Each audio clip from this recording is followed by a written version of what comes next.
बंद कमरे में इसकी जो मीटिंग्स होती है ना, उसको जिस दिन एक्सपोज कर दिया ना, उस दिन मुंह छिपाता फिरेगा। अभी तो एक रिकॉर्डिंग इसकी वायरल करने वाली हूँ मैं, एक केस के दम पे सिर्फ मैं खड़ी हुई और इसको मैंने बीजेपी का नौकर बना दिया। इसने गुलामी चुनी। अगर कितना ही, कब तक है बीजेपी की सत्ता? 2027 तक इसको लगता है कि इसको बचा लेंगे। टिश्यू पेपर की तरह इसको यूज़ करके कब फेंकेंगे ना, इसको पता भी नहीं चलेगा। कोई बहुत बड़ा लीडर नहीं कि इसको मुख्यमंत्री प्रधानमंत्री बनाने के लिए बीजेपी संरक्षण दे रही है। हाँ, उन्होंने एफआईआर में ज़रूर इसकी मदद कर दी कि हाँ चल ठीक है तुझे एफआईआर से बना लेंगे, लेकिन फ्री में गुलाम बन के रहे अब हमारा।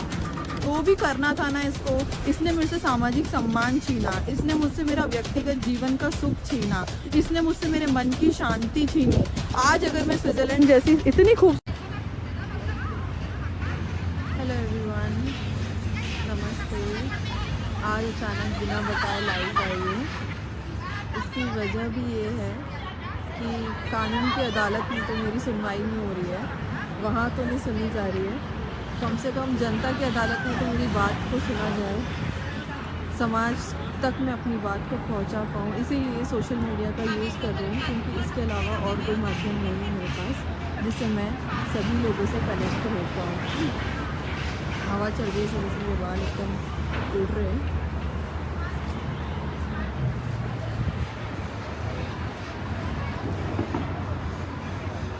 मैं कोशिश करूँगी कि ज़्यादा से ज़्यादा लाइव आती रहूँ हर 2-3 दिन में और अपनी बात रखूँ, अपनी चीज़ों को बताती रहूँ, जिससे एटलीस्ट लोगों तक तो पहुँचे कि क्या चल रहा है।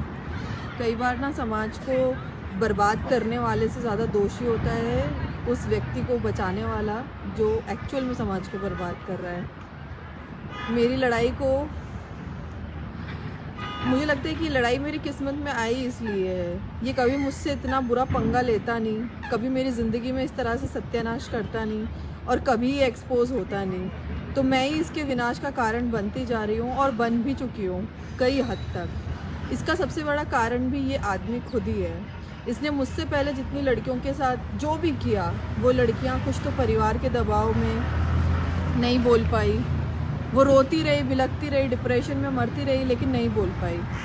कुछ लड़कियों को इसने खरीद लिया, कुछ लड़कियों को तो ये पालता है, पैसे देता है उनको, उनका मुंह बंद कर रखा है। जानती हूँ मैं उन लड़कियों के नाम भी, क्या कर रही हैं, कैसे कर रही हैं, वो उनके मुंह बंद है ये। लेकिन ये मुझे ना खरीद पाया ना डरा पाया। मैं इसके सामने, वो बोलते ना शेर को सवा शेर मिल जाता है, वही चीज़ प्रूफ हुई। इसको लगा कि सांसद बन जाऊँगा, रोहिणी को डरा लूँगा, रोहिणी चुप हो जाएगी, लेकिन इसके कोई भी दाव मुझ पर लग नहीं रहे एक्चुअल में, क्योंकि ये कर ही नहीं सकता। एक ईमानदार इंसान को इस दुनिया में किसी ने ना दबाया है, ना ख़रीदा है, ना किसी को उसको डराया है। आज की मैंने इसकी फ़ोटो शेयर की, इसकी नौटंकी की, क्योंकि मैं कई बार इस चीज़ को देखती हूँ। पहले भी बोलने की कोशिश करती थी, लेकिन अब खुल के बोलती हूँ। ये एक दिन पहले कहीं भी जाने से पहले हवाबाजी करने के लिए डिक्लेयर करेगा। इस बात पे मेरी इसकी और मेरी लड़ाई भी होती थी कि तुम जब जाना ही चाहते हो एक्चुअल में पीड़ित से मिलने, तो तुम उस परिवार के पास जाओ ना, 1 कार लेके, 2 कार लेके। तुम्हें दुख सुनने जाना है, तुम्हें बारात लेके जाना है? जो तुम इतना डिक्लेयर करते हो, पहले से बताते हो, हवाबाजी करते हो, तो पहले ये आज भी इसने यही किया। इसको पता था कि बरेली जाऊँगा, वहाँ पर जो भी विवाद चल रहा है, तो एक दिन पहले इसको डिक्लेयर कर दिया। आज सुबह से इसके पेजेस पे आप देख रहे हो वीडियोस वायरल होने लग गई कि पुलिस आई है, पुलिस ने रोक लिया है। ऐसा क्या कर लेता? क्रिमिनल है क्या ये? आतंकवादी है क्या ये, जो इसको रोकते हैं कहीं जाने से पहले? हज़ारों नेता हैं जो पीड़ितों से मिलने जाते हैं, लेकिन इसको रोकने की नौटंकी, क्योंकि उस न्यूज़ को बनाए कैसे? जब तक इसको पुलिस रोकेगी नहीं, ये वहाँ पर आपको बेसहारा बिठा कर दिखाएगा नहीं, लोगों को विश्वास दिला नहीं पाएगा कि देखो मैं तुम्हारे लिए लड़ रहा हूँ। अब यही स्ट्रेटजी के साथ ये 2017 से काम कर रहा है, अपने आप को बेचारा बता कर कि मैं बेचारा हूँ मैं। अब समाज को लगता है कि ये लड़ रहा है, लेकिन इस लड़ाई में ये समाज के लिए तो कोई काम कुछ कर नहीं रहा है।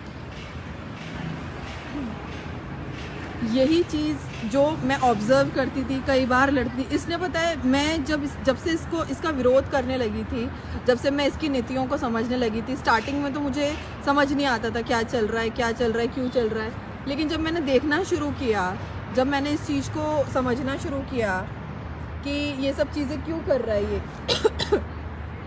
कि एक्चुअल में होता क्या है, फिर मैंने इससे झगड़ा करना शुरू किया कि तुम तो साफ साफ समाज को मूर्ख बना रहे हो, तुम्हें शर्म नहीं आती है, मतलब तुम तो लोगों के साथ विश्वासघात कर रहे हो। इसको बहुत मज़ा आता था जब तक ये पकड़ा नहीं गया था। कोई भी चोर हुआ, इस दुनिया का कोई भी चोर हुआ, तब तक अपने आप को बहुत बड़ा शहंशाह समझता है जब तक कि वो पकड़ा ना जाए। लेकिन जब वो पकड़ाता है तो वो फड़फड़ाने लगता है। एक केस के दम पे सिर्फ मैं खड़ी हुई और इसको मैंने बीजेपी का नौकर बना दिया। इसने गुलामी चुनी। अगर ये सच में बहुत बड़ा बहुजन आंदोलन को लेके चलने वाला होता, या सच में अगर इसको बहुजन आंदोलन से कोई लेना देना होता, या बहुजन आंदोलन के लिए इसको कुछ करना होता, तो जेल चला जाता। लेकिन सरेंडर नहीं करता अपने आप को। लेकिन जैसे ही इसने देखा कि रोहिणी खड़ी हुई है, पहले इसने कोशिश की, इसको लगा कि अरे ये तो वो लड़की इमोशनल है, ये तो ऐसा कर ही नहीं सकती है। इसके समर्थकों के, मेरे पास जो इसके साथ में रहते हैं, उनके फ़ोन आने लगे कि वो बोल रहे हैं वो आज भी आपसे बहुत प्यार करते हैं, वो आपके खिलाफ़ कुछ नहीं बोल सकते, वो जानते हैं कि आप उनके खिलाफ़ कुछ नहीं करोगी। लेकिन इस बार मैंने तय कर लिया था कि चाहे जो हो जाए। एक बार पहले भी मैं खड़ी हुई थी, लेकिन उस वक्त तक मैं इमोशनल थी तो इसने मुझे दबा दिया। उस वक्त तक इसने मेरे दिल दिमाग के साथ खेलना शुरू किया। लेकिन इस बार मैं जितनी स्ट्रांगली खड़ी हुई हूँ ना, मैं इसको जब तक जेल नहीं भेजूंगी मैं चैन से नहीं बैठूंगी, चाहे मुझे उसके लिए कुछ भी करना पड़े। चाहे ये कितना ही, कब तक है बीजेपी की सत्ता? 2027 तक इसको लगता है कि इसको बचा लेंगे। टिश्यू पेपर की तरह इसको यूज़ करके कब फेंकेंगे ना, इसको पता भी नहीं चलेगा। कोई बहुत बड़ा लीडर नहीं कि इसको मुख्यमंत्री प्रधानमंत्री बनाने के लिए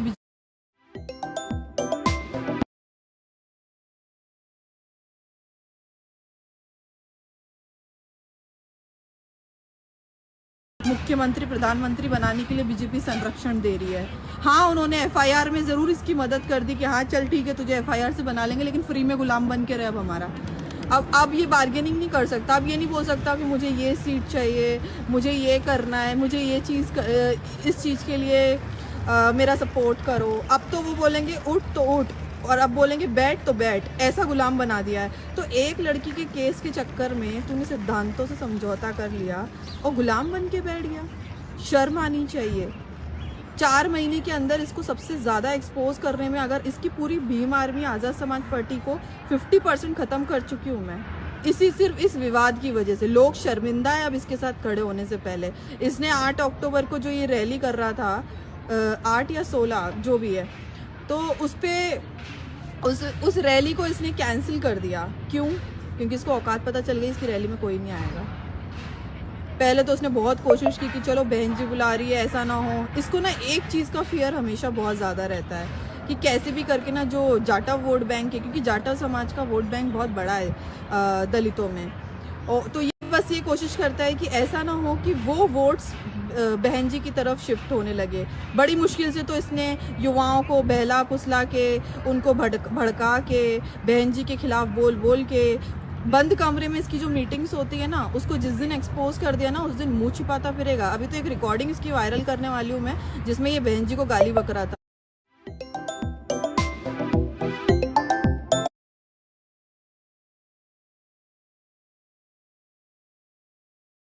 जिसमें ये बहन जी को गाली बक रहा था, और जिसमें ये बता रहा था मुझे कि बहन जी क्या है, क्योंकि मैं बहन जी के जन्मदिन पर कोहिनूर है समाज का, महानायिका हैं, ये सब लिखती थी शुरू से ही। तो उस चीज़ के चक्कर में इसने मेरे को ऐसी गंदी चीज़ें बताना शुरू करी कि जो मैं अब लाइव में बोल भी नहीं सकती हूँ, कि तुम जिस महिला का तुम समर्थन कर रही हो, उस महिला ने ये किया है, वो किया है, तुम्हें उनके बारे में नहीं लिखना चाहिए, अच्छा तुम्हें उनका विरोध करना चाहिए। लेकिन मैं हमेशा उनको एक आइडियल के रूप में मानती रही। मैंने कहा कि ठीक है, मैं हमेशा ये सोचती थी कि देखो राजनीति में प्रतिस्पर्धा चलती है, लेकिन the main important thing is that कि आप एक महिला के रूप में एक महिला नेतृत्व का सम्मान करते हो, और खासकर उस संघर्षशील महिला का जिसने अपनी पूरी ज़िंदगी समाज के लिए समर्पित कर दी, अपनी समाज के लिए दे दी। ऐसी महिला का सपोर्ट हम लोग सभी करते हैं। अब मैं वहाँ जाके बैठती जब तक बात करते करते खड़े होके, तो लाइव आने का मकसद मेरा सिर्फ यही है कि एटलीस्ट मैं अपनी चीज़ें बता पाऊँ, क्योंकि जब तक मैं अपनी चीज़ें ना बताऊँगी नहीं, देखो एक नेता का ना सिर्फ जेल जाना ही उसकी हार नहीं होती। एक नेता की सबसे बड़ी हार होती है कि उसका सबसे बड़े लेवल पर सामाजिक विरोध कराना शुरू कर दो। और वो जो सामाजिक विरोध इसका होना शुरू हो गया है, जो जाटव समाज के लोग आज से 2 महीने पहले मेरे खिलाफ लिख रहे थे, जो मेरे खिलाफ बोल रहे थे, अब वो भी मेरे समर्थन में आ चुके हैं। उनको भी ये समझ में आ चुका है कि लड़की गलत नहीं है, ये आदमी गलत है। और ये सारी चीज़ें मैंने अपनी एविडेंस, अपनी चीज़ें दिखा दिखा के और 50% का जो ये बहुत बड़ा और इसका है ना, ये जिसके दम पे फूल रहा है, मैं तो कहती हूँ कि चलो ठीक है, इसको बीजेपी ने खरीद भी लिया, इसकी कीमत ही नहीं होगी जब ये दलितों के वोट ही नहीं काट पाएगा, इसका वोट बैंक ही खत्म हो जाएगा, तो वो भी इसको खरीद के क्या कर लेंगे। तो जिस चीज़ के लिए, जिस काम के लिए इसको खरीदा गया है ना, उस काम को ही ख़त्म करना है। इसका सामाजिक विरोध कराऊंगी मैं हर जगह। अभी मुझे कई जगह वाल्मीकि समाज के लोग बोलते हैं और अन्य समाज के, जैसे हमारे समाज में जो भी लोग हैं सब, कि इसके पुतले फुकवाने, ये करना। मैंने बोला ये सब चीज़ें करके इसको नेता मत बनाओ, इसका जितना विरोध होगा ना, ये उतना ही बड़ा नेता बनेगा। ऐसी चीज़ें मत करो इसके साथ में, इसको चोट पहुंचानी है ना मुझे। देखो जो भी करना था ना इसको, इसने मेरे से सामाजिक सम्मान छीना, इसने मुझसे मेरा व्यक्तिगत जीवन का सुख छीना, इसने मुझसे मेरे मन की शांति छीनी। आज अगर मैं स्विट्जरलैंड जैसी इतनी खूबसूरत जगह, आप देख सकते हो कि ये दुनिया भर के लोग यहाँ पर ना घूमने आते हैं और अपनी सुकून के लिए आते हैं। अगर आज यहाँ पर रहकर भी मैं इतनी परेशान हूँ, तो आप सोचो कि इसने मेरे मेंटल हेल्थ को कितना डिस्टर्ब किया होगा, इसने मुझे कितना तंग किया होगा। क्योंकि मुझे तकलीफ सिर्फ इस बात की है, तकलीफ मुझे बार बार इस बात की है कि जिस रिश्ते को मैं चाहती ही नहीं थी, कि जिस रिश्ते में मैं रहना नहीं चाहती थी, पहले तूने ज़बरदस्ती कर करके इसको ब्लॉक कर दूंगी तो मेरी बहनों को फ़ोन करेगा, मेरी फ्रेंडों को फ़ोन करेगा यहाँ पर, नहीं मुझे रोहिणी चाहिए। मतलब पागल दीवाना था उस वक्त, जब मुझे नहीं चाहिए था। एक वक्त के बाद मेरे को समझ में आ गया था कि रोहिणी नहीं करना है, ये सब छोड़, ये सारी चीज़ें इसके लिए थोड़ी करा है। जिस लड़की ने अपनी बेदाग छवि रखी बचपन से, लेकिन इसने इतना महान बनाना। हम लोग बहुजन आंदोलन को आगे बढ़ाएंगे, हम वाल्मीकि समाज को एकजुट करेंगे, टाटा वाल्मीकि एकता बनेगी तो हम बहुत आगे बढ़ेंगे। शादी तो आज निकल करनी है। तुम्हें तो इतना बड़ा मौका मिला है, तुम्हें 1 करोड़ की स्कॉलरशिप मिली है,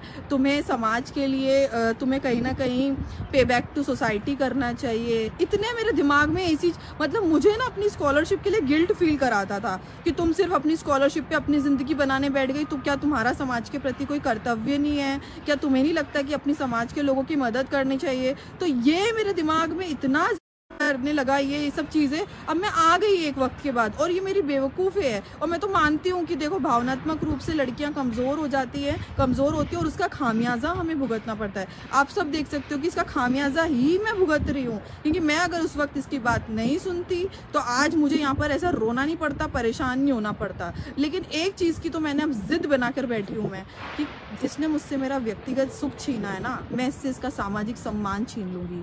समाज में इसको ना जूते पड़वाऊंगी मैं, इसको समाज में मैं बैठने नहीं दूंगी। ये सांसद बनना इसकी पहली और आखिरी सफलता है। इसके बाद ये एक चुनाव नहीं जीत सकता। जो चमचे सपने सजा रहे हैं ना कि यूपी का इलेक्शन होगा और ये विधायक बनाएगा, अरे एक विधायक बना के बता दे, अगर तू सच में तू एक ही वो है तो मैं बताती हूँ कि तू एक विधायक बनाकर बता दे। और तू जिनके दम पे फूल रहा है ना, जिन लोगों के दम पे फूल रहा है, वो लोग भी तेरा सपोर्ट नहीं करेंगे किसी भी कीमत पे। क्योंकि देखो, पाप का घड़ा ना आज नहीं कल फूटता है। मैं इतनी परेशान हो जाती हूँ जब मुझे लड़कियाँ फ़ोन करती है। आज मेरी एक लड़की से बात हुई, उसके साथ भी सेम ये चीज़ हुई, भव्या गौतम से। भव्या गौतम जो ये उत्तर कुमार वाले केस वाली लड़की से मेरी बात हुई, उसने भी मुझे यही चीज़ बताई। तो मैं जब लड़कियों के दर्द को सुनती हूँ ना, इतने गुस्सा आती है कि यार तुम लोगों ने एक लड़की की जवानी का सबसे खूबसूरत वक्त, अरे तुम शादीशुदा मुँह मारने क्यों निकलते हो? क्यों किसी की बेटी को शिकार बनाते हो? तुम बेशर्मों का तो सबसे पहले बहिष्कार होना चाहिए। तुम्हारी मेन जिम्मेदारी बनती है कि तुम मुंह मारने ना जाओ। तुम लड़कियों को बहला के, फुसला के, उनसे झूठ बोल के, इसके लिए मुझे झूठ बोलना बहुत आसान था। इसने कौन सा ढोल धमाके से और बहुत समाज के सामने बहुत धूमधाम से शादी करी थी, जो समाज के लोगों को पता होता। कैसे इस चीज को करते और कैसे ये करके बैठते।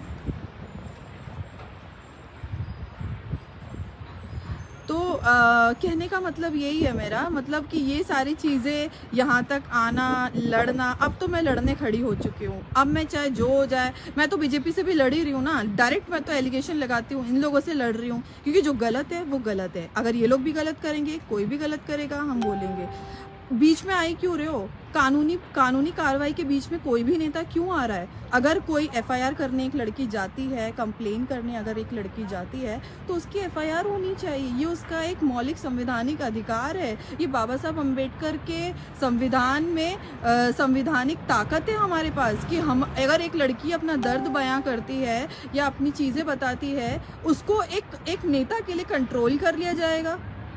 मतलब ये बीजेपी को अगर नुकसान पहुंचाने वाला नेता होता तो क्या बीजेपी इसको बचाती? नहीं, ये बीजेपी को फ़ायदा पहुंचाने वाला नेता है। ये दलित समाज को मूर्ख बना रहा है। जाटव कम्युनिटी इतनी बड़ी कम्युनिटी है। मैंने जब इंग्लैंड में मैंने गुरुद्वारों में देखा, जब मैं वहाँ पर गई, पेरिस में गई, साथ ही साथ मैं यहाँ पर स्विट्ज़रलैंड में मैंने ये देखा कि समाज कितना आगे बढ़ चुका है, कितना ताकतवर है। और वाल्मीकि समाज और जाटव समाज सच में अगर एक हो जाए ना तो हम प्रधानमंत्री बना सकते हैं। लेकिन ऐसे ही समाज के अंदर, ऐसे समाज के भाईचारे को तोड़ने के लिए इसके जैसे दो कौड़ी के आदमी को नेता बना दिया। वरना बहन जी का जो वर्चस्व था, बसपा का जो वर्चस्व था, उसको कहीं ना कहीं डेंट लगाने का काम इस घटिया आदमी ने और इसकी राजनीति ने किया है। ये दो कौड़ी का आवारा तो था ही, 2017 में जेल गया था। इसको चाहिए थी चमक और जेल से निकलने के लिए मौका, तो इसने उस शर्त को मान लिया, आ गया, निकला, पार्टी बना ली। लेकिन इस नालायक की वजह से हमारी समाज को कितना नुकसान हुआ है। आज हम लोग एक एक विधायक बनाने के लिए तरस रहे। जो समाज 4 बार मुख्यमंत्री बनाने की ताकत रखता था, आज वो समाज एक विधायक, एक एमएलए और एक सांसद बनाने के लिए परेशान हो रहा है। तो इस षड्यंत्र के पीछे कौन है? इस आदमी ने हमारे बहुजन समाज के या महापुरुषों के आंदोलन को फ़ायदा पहुंचाया या नुकसान पहुंचाया? अब यही चीज़ें मैं समझ चुकी थी एक वक्त के बाद। मैंने इसको कई बार कहा कि पार्टी को विलय कर, बसपा में बहन जी से बात करते हैं, बात हमसे जो भी गलती हुई है इस पार्टी को बनाने से हमारा कोई बेनिफिट नहीं हुआ। तो बहन जी का बर्थडे था, मैं मतलब डेट से बताती हूँ, 2023 में 24 में। तो कुछ उन्होंने कहा कि वो कोई डिक्लेयर कर रही हैं, कोई एक घोषणा करने वाली हैं। तो ये मुझे एक दिन पहले से फ़ोन करके रात में, तुम पता करो बसपा के लोगों से क्या करने वाली, क्योंकि उस टाइम पे इसका चुनाव था अप्रैल में और बहन जी का जन्मदिन था जनवरी में। हाँ, जनवरी में 15 जनवरी को आता है। तो मैंने कहा कि तुम जब इतने ही इनसिक्योर हो तो जाके बात क्यों नहीं करते हो बहन जी से? वो हमारी अपनी है, हमसे जो बच्चों से, भाई पार्टी तुमसे संभाली नहीं जा रही है, तुम इतने लायक नहीं हो कि तुम एक पार्टी बना लोगे और पार्टी उसको रन कर लोगे। तुम सच्चाई तो ये है कि तुमको वो पार्टी चलानी नहीं आ रही। एक सांसद के पद से कोई पार्टी बनाना या चलाना तय नहीं होता। तो मैंने इसको ये समझाया, बहुत प्यार से समझाया कि हम बात करते हैं, हम समाज को जोड़ते हैं, हम लोग जो ये बिखरा हुआ समाज है, हम लोग इस पे बात करते हैं। बहन जी बड़ी हैं तो ये मुझे बोलता कि एक काम करो तुम जाओ। तो मैंने 2-3 बसपा के नेताओं को फ़ोन भी किया, लोगों को फ़ोन किया कि मेरी मीटिंग करा दो बहन जी से, मैं उनसे बात करना चाहती हूँ। तो इसने कहा कि तुम ये प्रस्ताव रखो जाके कि चंद्रशेखर को राष्ट्रीय अध्यक्ष बनाया जाए बसपा का। तो मैंने कहा कि ये शर्त शायद वो कभी नहीं मानेगी। और तुम ये बनने के लिए, एक पद के लिए तुम ये सोचो ना कि हमारी इस पार्टी से, आज़ाद समाज पार्टी को बनाने से कितना नुकसान हुआ है समाज का। तो जो व्यक्ति समाज का भला चाहता है वो अपना नुकसान तक झेल लेता है कि ठीक है, मैं कुछ बनूं ना बनूं, मेरी समाज का नुकसान नहीं होना चाहिए। तो इसने ये सारी चीज़ें करना शुरू की। फिर इसने देखा कि ये तो किसी भी मेरे फैसले में सपोर्ट नहीं कर रही है, उल्टा मुझे डांटती है, परेशान करती है, बोलती है तुम गलत कर रहे हो। जब ये अमित शाह जी से मिलने जा रहा था उसकी खबर मुझे लगी, किस महिला नेता के माध्यम से गया था, मुझे उसकी खबर लगी। मैंने उसको बहुत चिल्लाया, बहुत, कि तुम धोखेबाज हो, तुम समाज को धोखा दे रहे हो, तुम मंचों से चिल्लाते हो कि मैं बीजेपी के विरोध के लिए राजनीति कर रहा हूँ, मैं बीजेपी को रोकने का काम कर रहा हूँ। लेकिन तो फिर मुझे ज्ञान बांटने लग गया कि काशीराम साहब ने भी ना बीजेपी का सपोर्ट लिया था, बहन जी ने भी बीजेपी का सपोर्ट लिया था। ये समाज ना सफल नेताओं को सम्मान देती है। तुम देखो, ये चुनाव अगर मैं हार गया, अगर मैं ये चुनाव नहीं जीता तो मेरी राजनीति खत्म हो जाएगी, ये पार्टी के लोग मुझे छोड़ के चले जाएंगे। तो मैं फिर भी विरोध कर देती कि ठीक है, हम लोग बूंद बूंद से घड़ा भरेंगे, हम लोग संघर्ष करेंगे, इस चुनाव में नहीं जीतेंगे तो अगले चुनाव में जीतेंगे, लेकिन हम अपनी समाज के साथ विश्वासघात नहीं करेंगे, हम धोखा नहीं देंगे। और ये सारी बातें, इसके मैसेजेस भी है मेरे पास। तो ये जो सुन रहा है ना, तो ये ना बोले कि रोहिणी झूठ बोल रही है और इसके AI। भैया तुम लोगों ने मेरी वीडियो को तो AI बना दी, अब मुझे जो लड़की लाइव पे बोल रही है इसको भी AI बना दो, क्योंकि तुम्हारे पास अब कोई काम धंधा बचा नहीं, तुम्हारी रोजी रोटी वैसे ही खतरे में है, तुम्हारे चूल्हे भीम आर्मी के नाम के पैसों से चलते हैं। तुम लोग ये जो इसको बुलाने के लिए, इसकी स्ट्रेटजीज, मुझे बड़ा मज़ा आ रहा है अब इसकी ना, इसको एक्सपोज करने में, क्योंकि इसने ना मेरे को इस लेवल पर लेकर आ गया कि अब मैं अपनी समाज के साथ खड़ी होंगी। पहले मैं इस आदमी के साथ खड़ी थी, तो मैं अपनी समाज के साथ कहीं ना कहीं मुझे फील होने लगा था कि मैं अपनी समाज के साथ विश्वासघात कर रही हूँ। तो अब मैं अपनी समाज के साथ खड़ी हुई हूँ, तो इसको मैं अच्छी तरह से एक्सपोज करूँगी। तो इसके कार्यक्रम कराना, इसके जो चमचे कार्यक्रम कराते हैं वो इससे भीख मांगते हैं कि भाई एक बार हमारे प्रदेश में आ जाओ। तो मैं ये सोचती थी कि तुम ये बुलाते हो, इतने लाखों के कार्यक्रम कराते हो, और इससे, क्योंकि इसके प्रदेश अध्यक्षों से राजस्थान के, मध्य प्रदेश के, दिल्ली के, हरियाणा के, सबसे मैं बात करती थी, तो इससे फ़ायदा क्या है इसको बुलाने से, या ये सारी चीज़ें तुम मुझे, क्योंकि इसके जो प्रदेश अध्यक्ष है वो भी मेरे पीछे लगे रहते थे कि आप प्लीज़ भाई से बात करो कि वो, उनको हम इस कार्यक्रम में बुलाना चाहते हैं, ये करो। तो कई बार मैंने इनको बोला भी और गए भी, लेकिन फिर मैंने इसके पीछे की वजह समझी कि क्या इसके जाने से, इसके इन बड़े बड़े मंचों के कार्यक्रम से क्या समाज का कोई बेनिफिट है। तो फिर मैंने जब इसके ऊपर प्रॉपर से सोचा, क्योंकि देखो मैं पढ़ाई के साथ साथ बहुत कम टाइम मुझे मिलता था, लेकिन जब भी मिलता था मैं ये सोचती हूँ कि जब आप ना पैर कदम बाहर निकाल रहे हो, समाज सेवा के लिए बोल रहे हो, तो समाज को मूर्ख मत बनाओ। और अगर तुम्हें पैसा कमाना है ना तो बिजनेस करो, नौकरी करो, लेकिन समाज की भावनाओं के साथ मत खेलो। इस सामाजिक आंदोलन के नाम पर लोगों को तकलीफ मत पहुंचाओ। तो जब मैंने इस चीज़ को समझा कि इसके कार्यक्रमों के पीछे की वजह क्या है, तब समझ में आया कि ये जितने भी लोग इसके प्रदेश अध्यक्ष से लेके जिला अध्यक्ष, ये वो इसके कार्यक्रम इसलिए कराते हैं कि ये आएगा तो समाज से चंदा मांगेंगे, चंदा मांगेंगे तो 6 महीने के लिए उनका कम से कम पैसा उन लोगों के पास सेव हो जाएगा। मतलब अगर वो 10-20 लाख रुपए भी चंदा लोगों से मांगते हैं तो उनके मतलब 6 महीने की उनके घर में चूल्हा जलने के पैसे आ जाएंगे।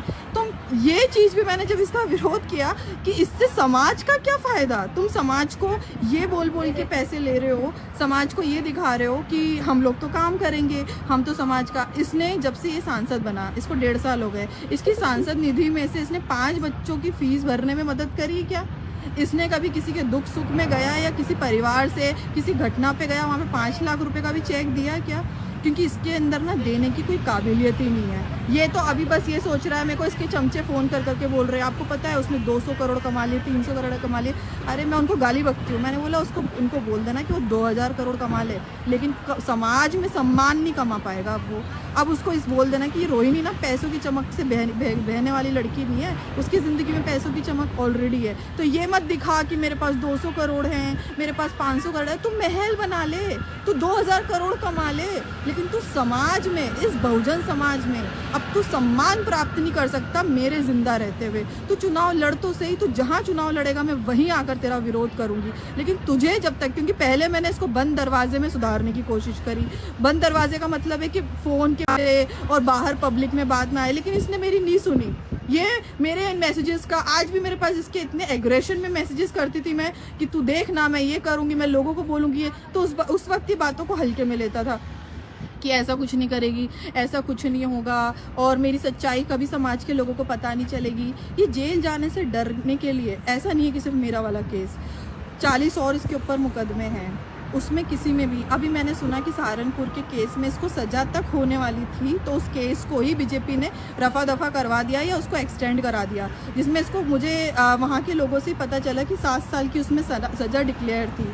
तो जब देखा कि ये, तो फिर ये वहाँ जाकर बच रहा है, मतलब उस भी 7 साल की सजा वाली केस से भी बच गया। मेरे वाले केस में FIR नहीं होने दी। अच्छा, अब मेरे केस में FIR क्यों नहीं हो रही है? इसकी सबसे बड़ी वजह, क्योंकि मेरा केस बहुत स्ट्रॉन्ग केस है, मैं हर एक चीज़ पुलिस के सामने एविडेंस रख चुकी हूँ, उन लोगों को हर एक चीज़ बता चुकी हूँ। इसने पहले देखा कि वो लड़की इतनी मजबूती से वहाँ पर हमारे साथ, हमारे खिलाफ खड़ी हो चुकी है, और अगर एक बार FIR हुई और जिस केस में इसके ऊपर है 376 इसके ऊपर लगेगी, तो ये जानता है कि ये दलित समाज इसको जूते मारेगा। जब जूते मारेगा दलित समाज, तो फिर बीजेपी के लिए वोट कैसे लेकर आएगा? ये कैसे बीजेपी को अभी 2027 के चुनाव में मदद करेगा दलित मुस्लिम वोट्स के माध्यम से? इसीलिए इसने FIR रोक दी है कि समाज का वोट नहीं, क्योंकि जब तक FIR नहीं होगी समाज मेरी बातों को उस तरह से सीरियसली या उस चीज़ को समझेगी नहीं। आज भी कई लोग बोलते हैं कि वो तुम्हें फिर से पुचकार लेगा, फिर से तुम्हारे सामने रोएगा, ये करेगा। अब नहीं कर सकता वो, अब नहीं कर सकता वो।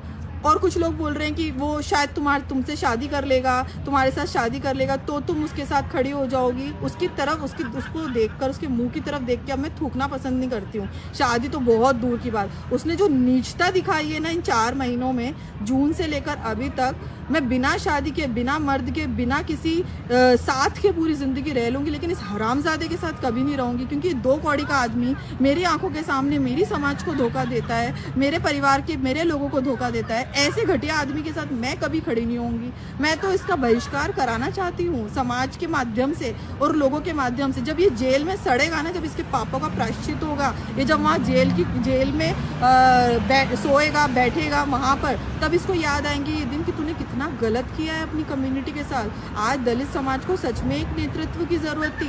बहन जी से लोगों को भ्रमित कर करके अपनी पार्टी में लेकर आया और उनको खोखला कर दिया। आज युवा भटक रहे हैं हमारे, 7-7 साल 8-8 साल इसके पीछे लोगों ने न जाने कितनी FIR रजिस्टर कराई, उन लोगों के ऊपर कितने मुकदमे हो गए, और इस बेशरम को शर्म नहीं है। ये सौदेबाजी कर रहे हैं हमारी समाज की लोगों के साथ में। ये टाइपेड बंगला इस भिखारी को दिया क्यों? ये कौन से निर्दलीय सांसद को आज तक देश में टाइपेड बंगला मिल रहा है, Y+ सुरक्षा मिल रही है और FIR रजिस्टर नहीं हो रही है, इसको करोड़ों रुपए की डील हो रही है? क्यों भाई, तू इतना बड़ा राजा बाबू कैसे बना तू बीजेपी का? ये तेरे को सब कुछ दे रहे हैं, मतलब बीजेपी से लड़ भी रहा है तू, और बीजेपी बदले में तुझे टाइपेड बंगला दे रही है, और बीजेपी बदले में तुझे इतना सिक्योर, तुझे नेता बनाने के लिए Y+ सुरक्षा दे रही है। क्यों? ये सवाल ले लेकर घूम रहा है ना, ये उनमें से कई लोग तो इसके साथ मजबूरी में रह रहे हैं, सिर्फ इस मजबूरी में रह रहे हैं कि जाएं तो जाएं कहाँ। इसके प्रदेश अध्यक्षों ने मुझे कई बार, पहले तो उनके अंदर ये था, हम आज बहन जी आज आप देख लेना, हम लोग ना ये करेंगे, हम लोग अपना इस्तीफा दे रहे हैं भाई को। राजस्थान का प्रदेश अध्यक्ष यही नौटंकी करेगा, कभी दिल्ली का प्रदेश अध्यक्ष यही नौटंकी करेगा। उस वक्त मैं इनकी बातों को सीरियसली लेती थी, मैं सोचती थी कि इन युवाओं के भविष्य के साथ हमें खिलवाड़ नहीं करना है। मैं भी एक युवा हूँ, मैं जानती हूँ कि अगर कोई मेरे भविष्य के साथ खिलवाड़ करेगा तो कितनी तकलीफ होती है। आज हम लोग मेहनत से आगे बढ़ने वाले लोग हैं, हमारी कोई पीढ़ी दर पीढ़ी लोग आगे नहीं बढ़े हुए हैं। आज हम लोग अब आगे बढ़ने के लिए हम लोग निकले हैं और आए हैं। तो मैं उस चीज़ को समझ के उन युवाओं की भी, आज वो हरामजादे जो मेरे साथ उस टाइम पे मेरी मदद मांगते थे कि भाई से बात कर लो, मैं इसका जीना हराम कर रखा था मैं कि आज तूने इसको क्यों बोला, ये चीज़ ये क्यों हुई, वो क्यों हुई, इन कमीनों के लिए मैं लड़ती थी। और आज ये मेरे खिलाफ वीडियो बना रहे हैं, मेरे खिलाफ जा रहे हैं ये थाने में रिपोर्ट कराने और ये कर रहे हैं। मतलब कितने भ्रष्ट है, क्योंकि इनको पता है कि इनका बाप अगर जेल में चला गया तो ये कटोरे लेके बैठ जाएंगे भीख मांगने के लिए। इनके पास कोई रोजगार तो है नहीं, ये सारे के सारे निकम्मे बेरोजगार, इनको नौकरी करना आती नहीं। 8 घंटे इन्होंने कमाया नहीं, कभी नौकरी करी नहीं, इन्होंने कभी कोई बिजनेस करा नहीं, सारी चीज़ें उसके पहले करी नहीं। और अब अगर ये भीम आर्मी के नाम पर कम से कम 10 साल खा लिया है अभी इन्होंने बैठकर, 2015 से लेकर 25 तक, और 10 साल खा लेंगे, फिर बुढ़े हो जाएंगे, फिर बैठेंगे जब तक संपत्ति जमा करते रहो। समाज का क्या है, समाज तो भाड़ में जाए। समाज सपने देख रहा है कि अब मुख्यमंत्री बनेगा, but the reality is that कि जो चीज़ आज की राजनीति में जो चीज़ें हो रही है हमारी कम्युनिटी में, जो बिखराव हो रहा है, भूल जाओ मुख्यमंत्री, अभी विधायक बनाने के लाले पड़ जाएंगे।